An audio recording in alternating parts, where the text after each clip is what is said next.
Put a little bit of the rub, nigga, I gotta be safe.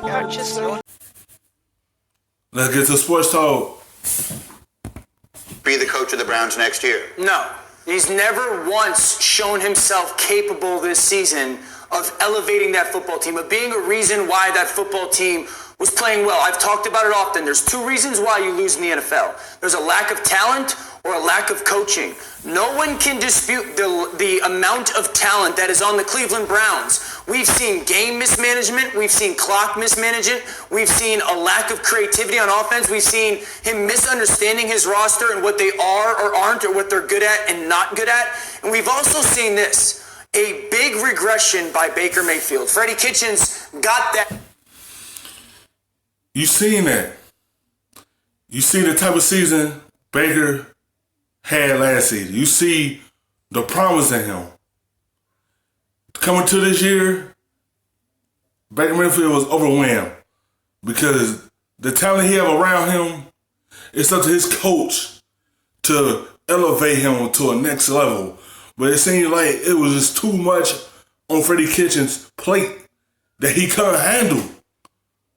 That's why he had to bring somebody in here to know how to handle this type of talent. It was so much on his plate, he didn't know what to do with it. And it spoiled you because he didn't know what to do, how to handle this situation, and you seen a downgrade of Baker Mayfield. Job in part because of the jump that Baker Mayfield took last year. Baker Mayfield was known for really good decision making and being accurate with the football. Both those things have gone 180 this year. For me, it's really black and white. You were given the job because the quarterback played well, and now the quarterback's not playing good amongst so many other things. I don't think you can justify bringing him back. I'm not going to lie to you. I'm more interested in the quarterback than I am in the coach, because the coach may or may not be there a very long time. The quarterback was the number one pick in the draft. Yep. He's a huge name who says a lot of things. Laura, you were with him all the way into the college football playoff when he was there at Oklahoma. The big personality has worked against him. It has bit him in the butt this year. He has said one thing after another that has made people mad. All the things that sort of made Baker have gone in the opposite direction. I know this is a difficult question to answer, but how do you expect him to handle that? I actually think this could be one of the best things that's ever happened for Baker, because he's never been on the failing end of things. If you think about Baker's entire career, it's been... Yes, he never been in this situation. This is a wake-up call for him. He got smacked in the face. Let's see what he going to do next season. Is he going to elevate his game to the next level next season? This season, he ain't never been on a failure like this. And now, let's see how he handle it coming next season. Like, since this had a wake-up call right now, this season.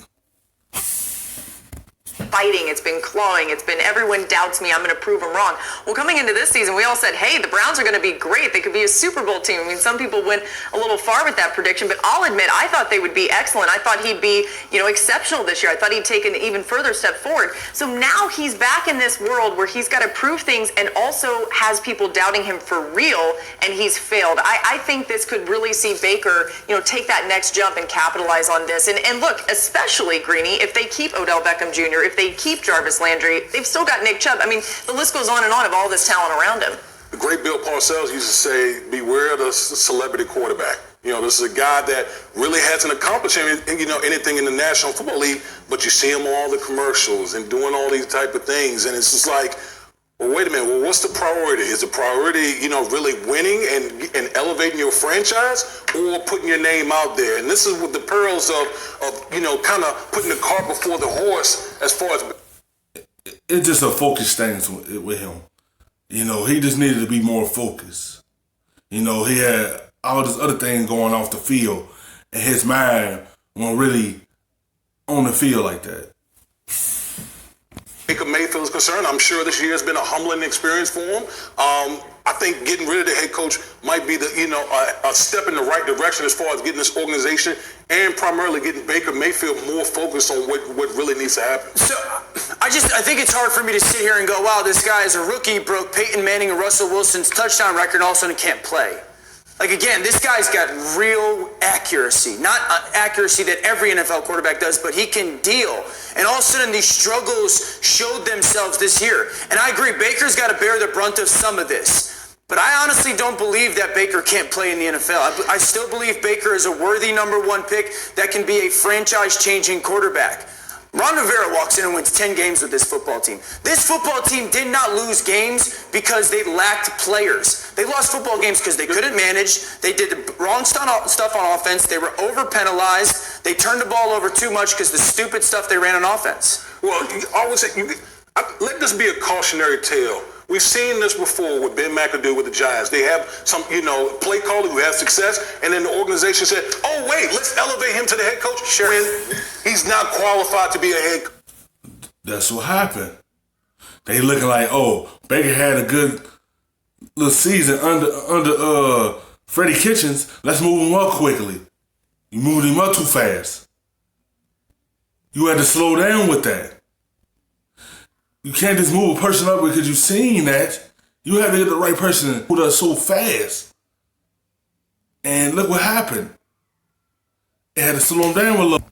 Remember, Freddie Kitchens not long ago was a position coach, and all of a sudden he's elevated to the head coach because he's qualified to be the head coach. I thought Freddie and Baker would be on YouTube. For more sports, more analysis, download the ESPN app to ESPN Plus. We'll see you there.